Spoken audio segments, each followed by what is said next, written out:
Fala pessoal, hoje a gente vai falar sobre o seguinte, dúvida de muito júnior, como é que você faz para chegar ao nível pleno o mais rápido possível, tá? Então, antes da gente começar, eu queria primeiro dizer o seguinte, você não precisa ter essas pressas todas, tá? Com o tempo você vai chegar lá. Agora existem maneiras mais eficazes, e é essa maneira mais eficaz que eu estou aqui para falar para você hoje, tá? Então, qual a primeira coisa? O que me vem à mente para fazer esse vídeo foi um exemplo de um rapaz que entrou na minha empresa e ele evoluiu muito rápido. Eu já considero que ele, em um ano, conseguiu sair da condição de júnior, que realmente cometia muitos erros, para pleno, em que ele conquistou minha confiança e consegue resolver praticamente todos os problemas que eu preciso que ele resolva. Eu dou uma orientação básica, a gente discute alguma coisa, mas ele resolve tudo por conta própria e tem um bom raciocínio, tá? Então vamos lá, o que foi que ele fez, que eu notei, tá? Eu posso dizer para vocês que funcionou, tá? Primeira coisa, esse rapaz, ele entrou com um bom entendimento lógico, uma boa bagagem lógica. Ele também entrou medroso, entrou consciente de que ele sabia pouco, tinha muito a melhorar, tá? Então, primeira coisa, consciência. Segunda coisa, tá? Ele, ao ter o código dele revisado, ele fazia, após a revisão, boas perguntas para esclarecer que ele realmente entendeu aquilo que eu estava pedindo para ele. Qual é o motivo ali? Qual o princípio? Tá? Apesar de eu sempre tentar fazer isso, ele sempre ia trazer as dúvidas próprias dele para melhorar. Tá? Então, com um bom entendimento, ele não repetiu o erro. Tá? E não repetir o erro é essencial quando você é júnior. Tá? Então, número 3, tá? Ele se conformou rapidamente aos padrões da empresa. Isso é básico para todo programador, ele tem que se conformar ao padrão da empresa. A diferença dele é que ele se conformou rapidamente. Tá? Então, quarta coisa, ele, ao ser passado tarefas simples, ele desempenhou de maneira exemplar, prestando atenção nos detalhes da tarefa. Tá? Então, o que acontece quando a pessoa faz isso? Quando ela faz uma coisa pequena, rápida, de maneira correta? Ganha confiança. Então, ele conquistou minha confiança fazendo o pequeno certo e eu acabei passando tarefas cada vez mais complexas para ele. Ele foi atendendo, foi gradativamente indo para tarefas que deixavam ele ainda desconfortável, mas que ele ainda sabia fazer. Né? Ele sempre ficava nesse limiar do desconforto, evoluindo sempre, entregando bem. Quinta coisa, tá? Eu comecei a pedir para que ele propusesse a solução. Ele não ficar acostumado a chegar e, é isso que você tem que fazer, faz assim, faz assado. Então eu comecei a avaliar ele, como é que você pensa? E ele começou a pensar por conta própria, e aí a gente foi debatendo a solução, o pró e contra dele, e ele começou a se tornar um cara que sabia tomar decisão. Tá? Então isso foi muito bom para ele. Tá? Sexta coisa, eu indiquei livros para ele leu todos. Tá? Ele dedicou o tempo dele pós-empresa, dedicou o fim de semana para ler todos os livros. Tá? E sétima coisa, ao ler os livros, ele aplicou. Não ficou uma leitura vaga, ele foi lendo lá sobre teste unitário e aplicando teste unitário. Tá? Não ficou lá só na teoria. Tá? Isso é muito importante quando você lê um livro. Tá?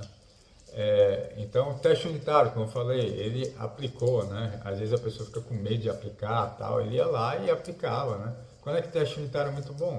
Pô, às vezes você precisa fazer um monte de teste lá no front, negócio meio difícil de testar, uma citação da exceção, da exceção, da exceção. Aí você faz um código bem feito, em 10 segundos você garante que todo o seu teste está... O seu teste roda lá, o teste unitário roda lá em 3 segundos e você garante que todo o seu código está correto. Tá? Então ele aplicou o teste unitário muito bom, muito bem. Tá? Nona coisa, ele dava sugestões de melhoria e implementava essas pequenas melhorias nos problemas cotidianos. Tá? Então isso foi muito bom, ele me indicou um cara capaz de analisar, ver espaço para melhoria e agir em cima. Tá?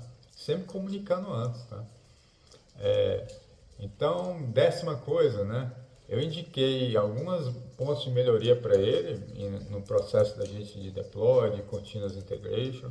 ele é um cara que abraçou a ideia, né? Ele podia ter só ouvido, ele abraçou a oportunidade de aprender, de ir lá e fazer a empresa melhorar, tá? Ele não ficou só lá, é verdade, dá para melhorar, tá? Então, 11ª coisa, a gente está quase acabando aqui, tá? Aí sempre foi aberto a proposições, a proposta para melhorar o código dele. Ele não ficou lá defensivo como muita gente fica, tá? E eu vi que ele aprendia rápido, né? Então eu experimentei dar a missão para ele de criar uma API nova, uma nova linguagem, coisa que eu não tinha feito com ninguém ainda, e ele abraçou de novo, foi lá no fim de semana, aprendeu a nova linguagem, e a gente colocou uma tecnologia muito boa para rodar. Ele não só aplicou, estudou, como ele conseguiu trazer todas as coisas que tinha no outro projeto, já estabelecido na outra linguagem, log, debug, deploy, e trouxe para esse projeto também, tá? Então, ele fez não somente o projeto uma nova linguagem, mas conformou ao padrão dos outros projetos, tá? Então, 13ª coisa, feito o projeto, eu perguntei para ele se ele tinha interesse em aprender um pouco DevOps. Aí ele disse que sim e tal, aí a gente estudou no fim de semana e tal, né? Isso também foi importante, né? E com o estudo nosso durante o fim de semana, a gente aplicou algumas coisas, resolveu o problema no dia a dia da empresa.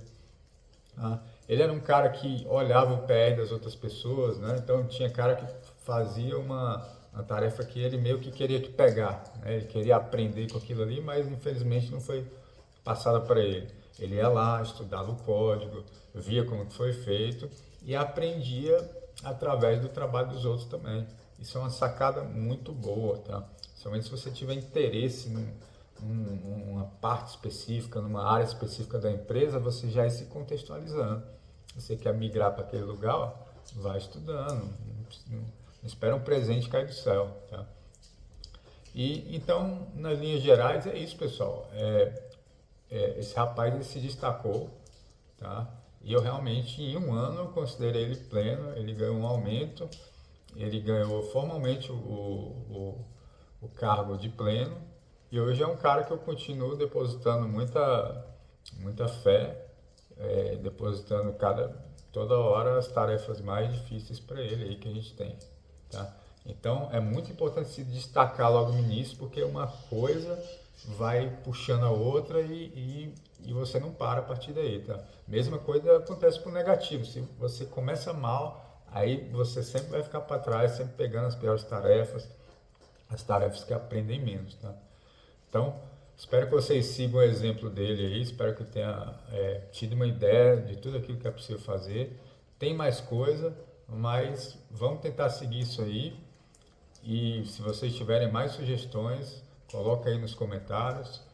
E muito sucesso.